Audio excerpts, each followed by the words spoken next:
Welcome back to Artificial Intelligence, the space where art, science, and AI collide, and sometimes might resurrect. I'm your host, Olissa Menakai. And I'm your co host, Dr. Henrietta Wright. Today's episode is one we've been hinting at dead or alive, weapon of choice. Because in the years moving forward, the line between what's living and what's simulated has never been thinner. Yeah, AI has become a kind of restoration engine, reviving styles, voices, and even souls from the archives.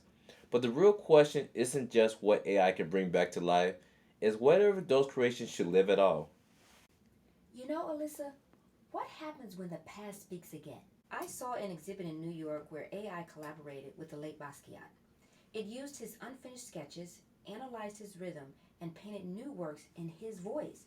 Hmm. People called it genius, but I couldn't help but wonder, was it honoring his legacy or overriding it? That's the paradox, right? We call it homage, but it might be digital haunting. The same things happen in all education, especially science education. Students ask AI to think like Einstein or write like Darwin, but these aren't collaboration, they're simulations. Exactly. Imitation has always been a part of learning, but AI doesn't imitate to understand, it imitates to own. Yeah, it does imitate the own, and that's the weapon of imitation. So let's talk about that. AI tools doesn't just replicate, they inherit. They collect fragments of thousands of creators, fuse them, and act like the sum of all originality. And what's worse, people start believing it. They start saying, hey, look what AI created, when what it really did was rearrange the dead. You're right. It's like preserving the look of life without the pulse. And yet, audiences applaud because they see motion, but movement isn't the same as life. And that's a real struggle when you think about the depth of struggle. What's missing from AI restoration is the struggle that we need to really just think about. Every act of creation, teaching, painting, composing is a conversation between failure and persistence. Yeah, and I call that the breath of labor. The visible hesitation in a brushstroke, the word crossed out, the note that wavers off key, those are human fingerprints. Without them, the art becomes sterile. And yet, society is addicted to the perfect product. Students want flawless essays, viewers want instant realism. AI feeds that desire, but it also starves the soul. Yeah, perfection without process is death wearing good lighting. And that good lighting really needs us to look at teaching the dead curriculum. In education, we face a similar threat.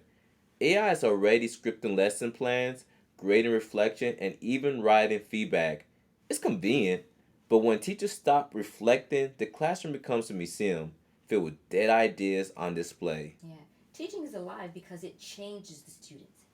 The way I taught 5 years ago doesn't fit the world today, but AI, unless guided, repeats patterns, fossilizing knowledge instead of evolving it. So then the weapon of choice is reflection. The teacher's mind is the battlefield where humanity must keep thinking. So here's where it gets unsettling. What are the ethics of resurrection?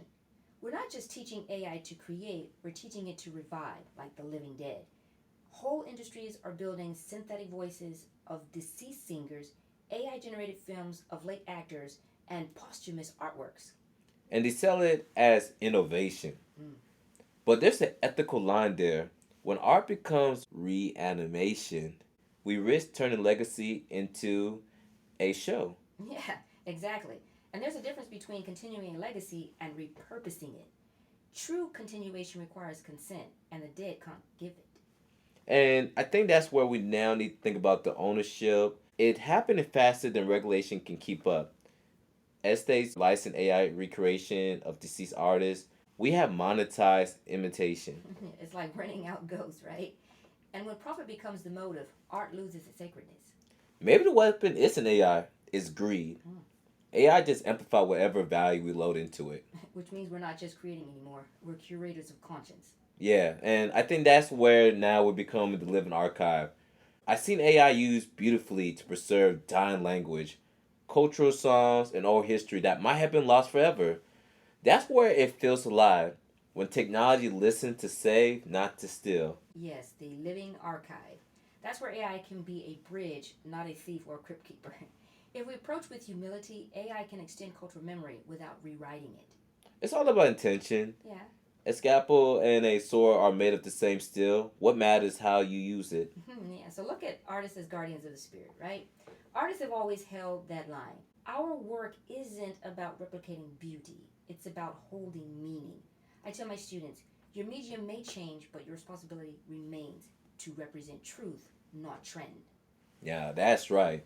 And that truth is messy, alive, imperfect. Because life isn't just seen, it's felt. And AI hasn't learned how to feel yet. Until it does, we must remain the stewards of emotion. That's what separates creation from computation. And so now we think about the choice to rest.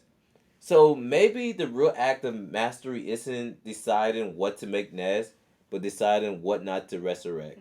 I love that. To know when to let the past rest is an act of respect and restraint. Not everything unfinished needs completion. Not every silence needs feeling.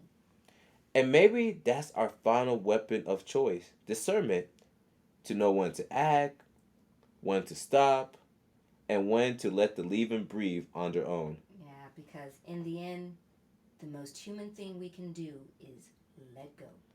And that's what makes our work artificial. Until next time, stay alive in your craft, stay awake in your purpose, and keep creating with care. And that is official.